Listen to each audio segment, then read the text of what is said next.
So 17 new characters who are coming to the game have been leaked, or rather, their info has been found inside the game files. We have a list of these characters. We still don't know many of their abilities. So in today's video, what we're gonna do is we're gonna look through them. We're gonna speculate on what their role might be or what their abilities might be within the game. We already have info for two of these characters, one of them being Blade, for whom we already have a game model. And we also have some art that came out with Season 1. And for Ultron, we know he's definitely going to be a strategist. We already have art for him as well as his abilities page, so we're also going to take a look at that. But we will focus more on the characters that we don't know about, so let's get right into it.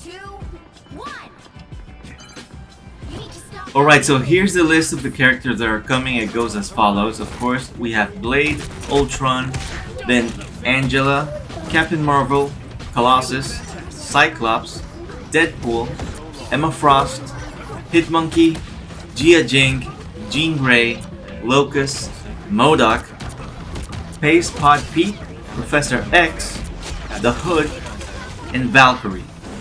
That's 17 new characters. Take into consideration, this game started out with 33 characters. We added 2 in the Invisible Woman and Mr. Fantastic, that makes 35. And we know we're getting 2 more in Johnny Storm, you know, the Human Torch, and the Thing. That's gonna make 37. But with 17, we're gonna have a roster of a whopping 54 characters. That is just insane. I wonder how this team is gonna, what their philosophy is gonna be with balancing all of these characters and how they're each gonna interact. But 54 characters is insane. Of course, we don't know when these characters are coming out. We probably are gonna have this spread out, but the way it's looking, it's like this is going to be the Smash Bros. Ultimate of hero shooters. Huge collection of characters from Marvel. It hasn't even been a year and we already know all of this information. Anyway, let's move on with the video. So, first we're gonna talk about Blade. Blade is an anti-hero. He is a Dhampir, so a combination of vampire and human. That means that he can walk on daylight, and he has all of the superhuman abilities you would expect from a regular vampire. So superhuman strength, stamina, speed, agility, you know, heightened senses. He has a rapid healing factor, and he doesn't have any of the weaknesses, so pretty convenient. He can walk in the daylight, and what he wants to do is he wants to rid the world of vampires, so he hunts them down.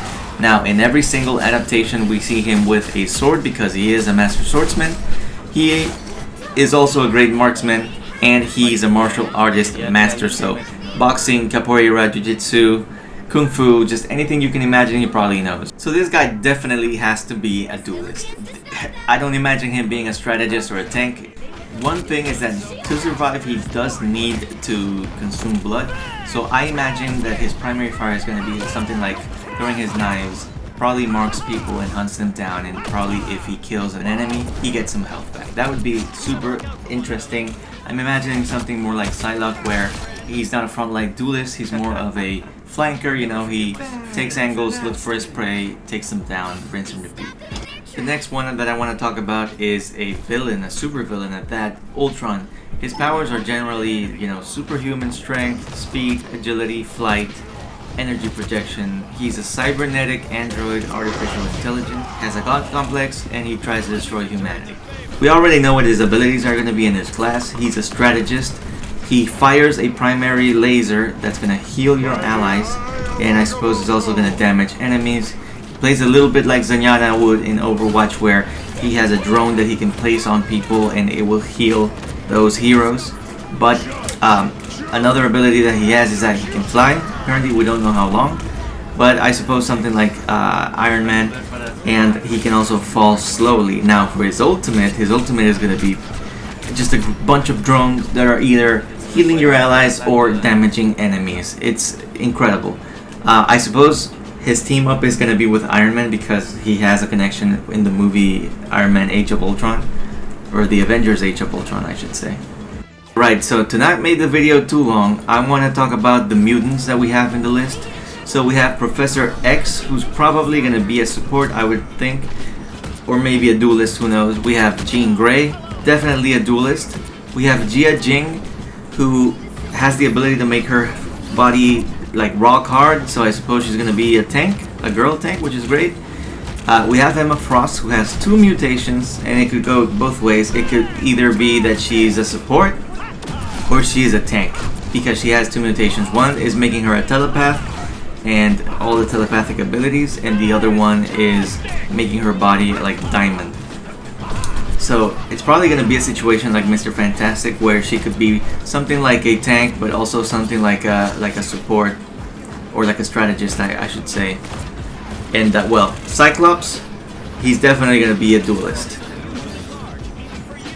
Now, as for the other heroes that were mentioned in the game files, we're going to go through them, I think, real quick. So we have Valkyrie, and there are many characters that go by that name currently, but we have Jane Foster, we have Runa, and I think the new one, or the current one, is called Brunhilde from Earth 616. All of them are Asgardian battle warriors with incredible prowess and fighters, and they're fighters. She's the strongest of the Valkyrior, or the Valkyrie warriors, I guess. And as far as her powers go, like many Asgardians, she possesses super strength, speed, stamina, agility, and in the works. And she carries a spear and a sword, and has the ability to perceive death in the form of a death glow. So what I'm picturing here is that she's probably going to be a duelist, maybe something like magic, where she fights either with her spear or her sword. And maybe she's more focused about identifying low HP heroes and taking them out with her death glow ability. She probably also switches between weapons, between her spear and her sword. Perhaps the sword is more close range, and maybe the spear is throwable, maybe like Black Panther would, or like a Namor would. Of course, Thor would be a team up for her in Doctor Strange, because apparently Doctor Strange was the one that gifted the sword to her in the comics. Now moving on, we have Deadpool, who's likely gonna be a duelist as well.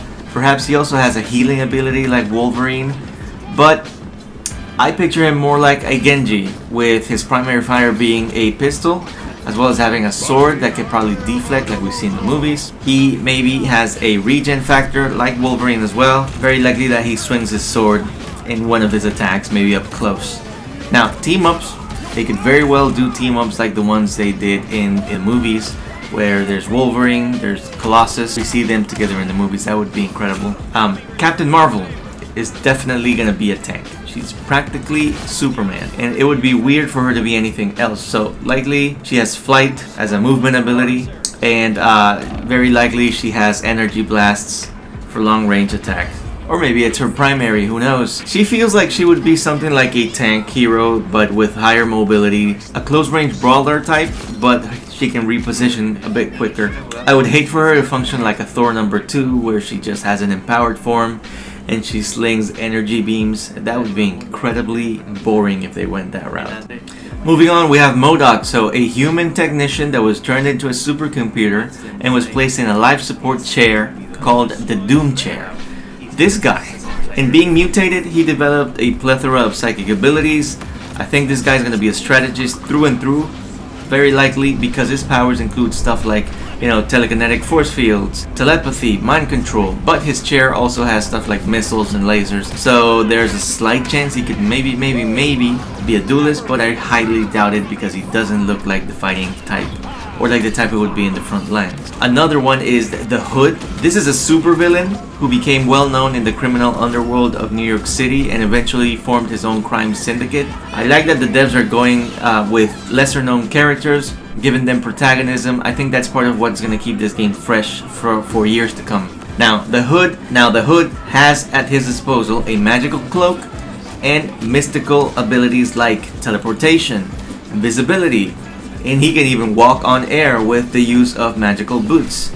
And he can even transform into a demon form, who apparently is as strong as a Wolverine. To me, this sounds like a flanker duelist with a demon form ultimate like magic. I don't think he could be anything else. I doubt this guy would be a strategist, and he does not sound at all like a tank.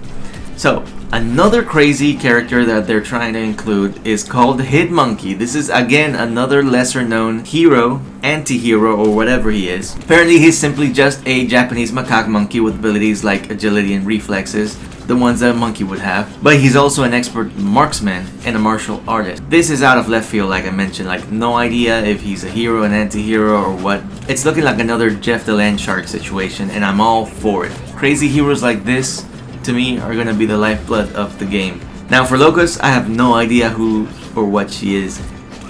If it's the Earth 616 one, she apparently has teleportation, flight, and energy blast like many other heroes. Another one that's lesser known in my opinion, I don't know who she is. Pacebot Pete is another crazy one, you know, a lesser known character as well. This one has a glue gun. A glue gun with which he apparently can create objects and walls and stop enemies, and he can even use it like Spider-Man's webs. I don't know what the devs are gonna cook with this one, but I'm all for it. And the last but not least, another ex-Guardian, like we talked about previously. This one is called Angela. She looks to be a sister of Thor. Apparently she fought, or she was in heaven or something like that. And like many other Asgardians, you know, super strength, durability, stamina, speed. She has a sword as well, and she has like heavenly armor. So maybe another magic situation. We've yet to see. Anyway guys, that's gonna be it for the video. I'm really glad that the devs are gonna give, you know, lesser known characters protagonism. I'm glad that they're including interesting characters into the mix with different abilities. Of course, in the next video we are gonna talk about a recent dev interview that we had, and we're gonna go through his thoughts, or their thoughts of what they're gonna do with the game, with the heroes that they're gonna introduce. So look forward to that. I'll be making that one soon. If you liked the video guys, be sure to leave a like, subscribe. I'll be making more of these like I always say, and well, I'll see you on the next one.